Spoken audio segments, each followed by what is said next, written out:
Welcome to Conversations with Linda. Look, I am Linda, and I wanted to just pop in for what we're calling now a mini conversation. That's right, a mini conversation. Because there are times when I get an opportunity to talk to someone, but it's only for a brief moment because maybe they're just passing through, or we just don't have time to just sit and have a long chat. So today I got the opportunity, the pleasure to have a mini chat with my good friend from Los Angeles, California, George Hurtt. Hey, George, welcome to Conversations. Glad to be here as always. You know, if you actually come, I'm here. Listen, George came to preach for us today in New Life of Memphis, and I know he's tired. You know, you're not supposed to bother the man of God after he's preached, but I could not let the opportunity pass because, you know, George is in the wind, right? So I had to get him when I can. Mm-hmm. George, you were on my show like a year ago on a panel. Yes, during the pandemic. Let me tell you something. You kicked up a lot of dirt on this show. Really? Yeah, like you were very controversial. Really? Because if I can remember correctly, the ladies in particular, they just weren't ready for your truth. No, I don't think they were. That's probably not. Now I see what you're saying. Yeah, they weren't ready for your truth. Yeah, most times that's how it happens. That's how it usually goes out. You just, I mean, you know. They're used to somebody telling them everything they want to hear. Okay, you know? So then I come on the scene and I got to tell them what, Big Brother have to say, That's all. So you just being a big brother. Big brother. That's all it is. And I can appreciate that. Take it, embrace it, grow from it. All right. And just write the check to me. So speaking of COVID and the world and what the changes we went through, I'm gonna dive right on in here because this is just a mini chat. Okay, dive. Okay, so people weren't able to get out during COVID. Folks were feeling isolated, and they had to rethink this whole dating and stuff like this. I love to ask you these questions because you are an eligible bachelor. Right. Can I put eligible in front of bachelor? Right, that's fine. Is that eternal bachelor or one day you? I talked to the eternal about talk to the Lord the eternal one about what that means and what that shapes itself out to be. I got you. So leave that question alone. No, you're fine. No. So, but I love that you passed the Linda. You can ask whatever you want. Well, you know, everybody don't know me. I'm grateful and thankful to be here. Okay, all right. Y'all see me play cake. But listen. I'm serious. I love to pick your brain about these things. Okay, yeah, let's do it. Just because, you're a man of God, but you're single. Mm-hmm. And people were struggling during COVID because they're like, well, how are we supposed to meet people? And what's your advice on that? And now COVID has exposed that piece that, for people don't get out much or whatever. How do people meet people these days? I mean, everything's an opportunity. I mean, for some of us, we was meeting too many people in the first place. So this was a good time for you to slow down a little bit. Okay, all right. Embrace yourself. Meet yourself. Reintroduce yourself. Okay, wait a minute. Reintroduce yourself to yourself. Okay, I'm with that. Yeah, COVID had a lot of advantages. It was painful, and I'm not belittling, the anxiety, the depression that people experience. Yeah. But it was a great opportunity for us, especially in retro, to look back and say, hey, maybe I was moving too fast. Maybe I was meeting too many people. Maybe I was out in the spots too much. Don't let that beat get you. Or get out of here being a name of Jesus. But yeah, so no, a lot of times we're like too socially engaged to be socially engaged. Socially engaged. We're on social media. We're showing every meal we go to, every vacation we went on. So COVID forced us to really.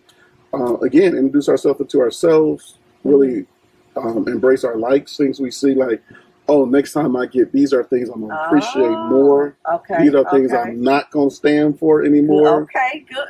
It's good to do inventory. Wait a minute, you spin them out. You're still in the anointing. Okay, all right.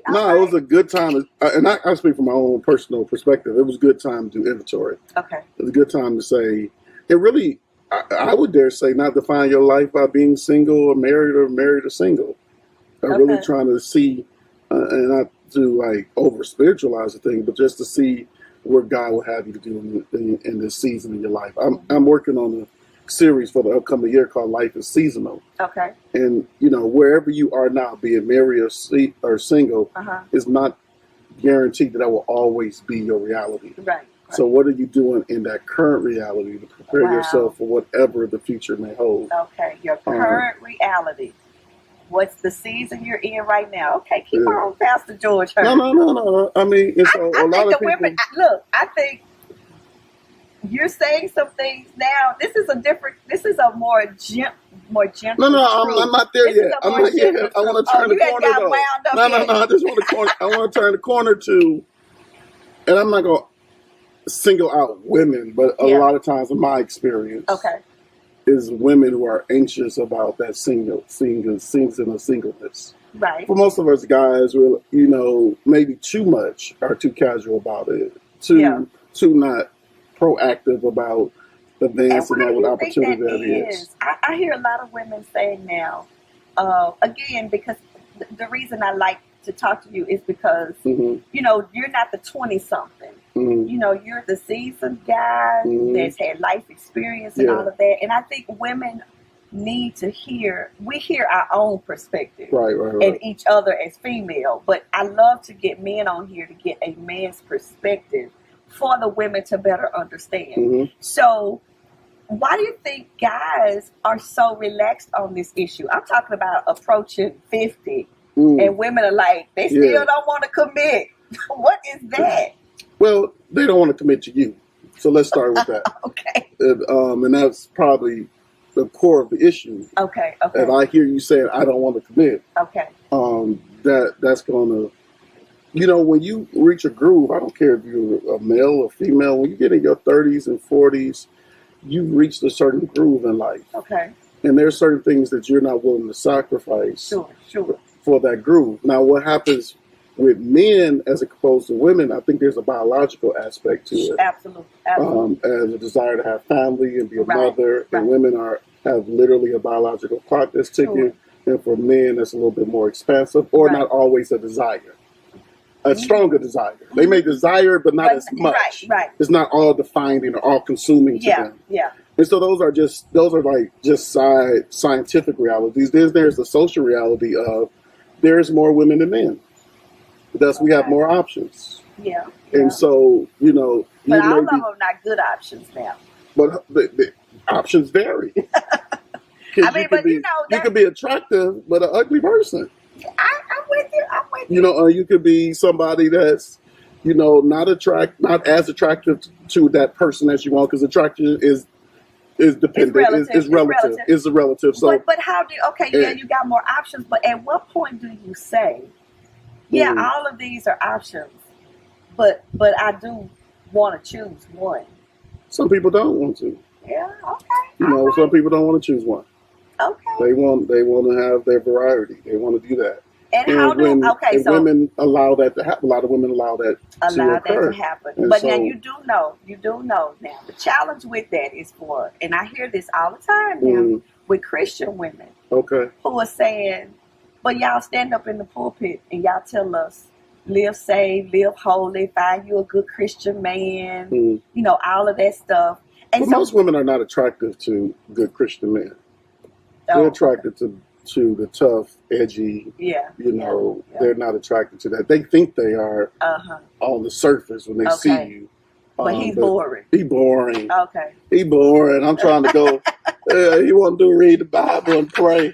I want to see 2 chains and 6 chains and 9 chains, and I want to go here and I want to, I want to, can we buy a table and get the ace of spade and all that other stuff? Be like, can we go to the, down to the conference or to that gets boring to them. And it's we need to check ourselves on that. That's all talk. Ladies, we need to check ourselves on that. Right. Okay. I mean, you telling us some hard truths like you normally do. I have to give it to you. So no. And so we know that from junior high to high school to college. Yeah. If you were the good guy. You're the good guy, you'll help. You're the nerd. They'll rub your shoulder to get your homework. Right. But, they say, they would T-bone. Little brother. They would T-bone. And for me, I mean, just a moment of just spilling my experiences, which are are not a litmus test of life and reality, but just for me, it seems as you get stung by being too nice. I've heard that. No, this is just facts. Somebody out there gonna say, "Not me." I can tell you literal occasions where I'm taking somebody to nice places. They haven't even said thank you. Wow. That's it. That's it. You don't got to pay the bill. You don't got to tip the valet person. Yeah.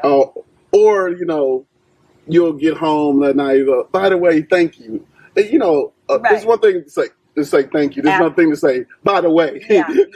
Thank you. And that's so true. And it's so interesting to hear you say that, because I don't think women see that amongst the population. I don't think a person means any harm. I think they're thankful. But we see it from our perspective that, it's the guy that's always, taking us for granted. But I'm so glad that you're willing to share this perspective. Yeah. But what about what I call the commitment phobia of, because I've seen so many. I got a brother, and he's going to be on the show. I'm going to go on and let him out. Yes, but one of the things he said is, growing up, and he'll talk about our challenges growing up. My father was an alcoholic, and, so it wasn't a good relationship with my mom. But what he said was, and what I decided, because my brother is now 62 and still has never been married. He said, what I decided is, if this is love, I don't want this.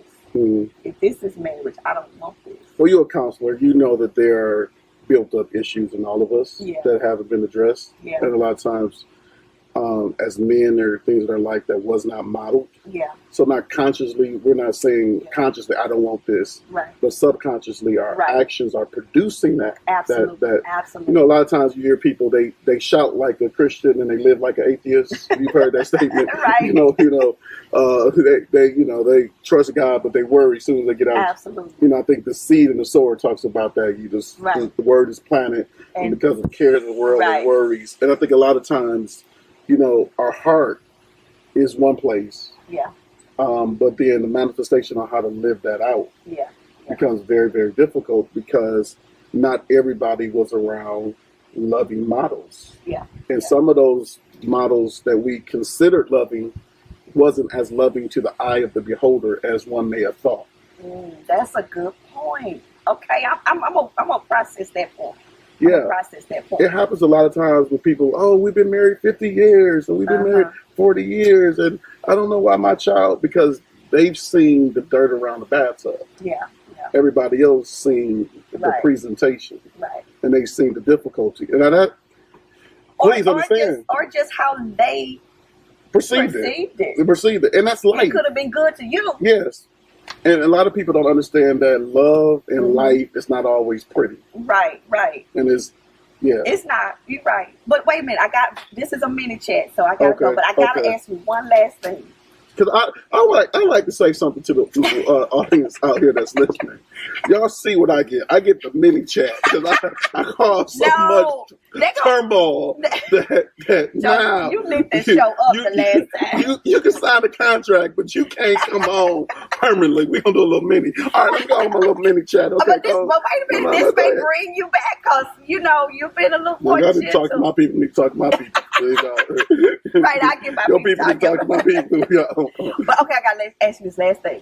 It's the red flag. It's a beat getting on me. Y'all, we outside. We need to be leave. Okay, so listen. Now they're talking about red flags. What's a red flag for you? A red flag is people walking around talking about red flags. I know you told me don't end the conversation, but I just get irritated by fads and Joy, this is a red flag. We just having so fun. Just cut it out. Cut it out. Because we are not that simple of creatures. Like, you don't know what's a red flag. Like, what you consider as a red flag may be the ideal person for you. Okay. Now, there's some things that's obvious red flags, and if I got to tell you that, then you got a bigger problem. Ooh, you just be cutting so no, I'm just saying, red flag is him choking me. Yeah, if you don't know that that's a red flag, then that's a problem. You have heard it right here, right? Red flag. You didn't come home for 2 days. That's not a red flag. That's a termination. That's a brick wall. Yeah. All right, you heard it right here. No, hold on. Quit cutting my thought up. hold on for a second. That's a hold on, because I want to know. You can't go on a rant. You can't go on a rant. It is a mini chat. I want to say this. I want to say this about all these red flag stuff that's going out there. And I want y'all to listen to me. Conversation with Linda World and audience. I want y'all to hear me. Those are my chit chatters. Would you please start a green flag movement? Okay. Why we always have empty?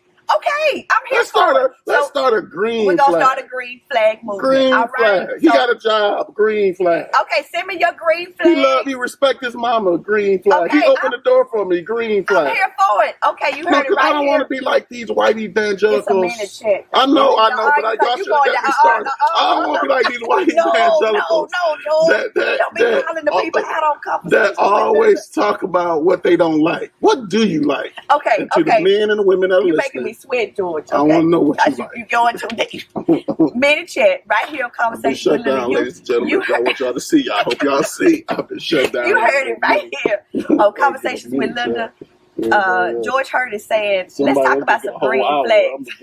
I get 5-6 minutes. And we're going to have him back for a whole conversation. But you heard it right here. Let's start the green flag movement. Green flag movement. Give me some green flags. Tell me what those green flags are for life, relationship, be man or woman.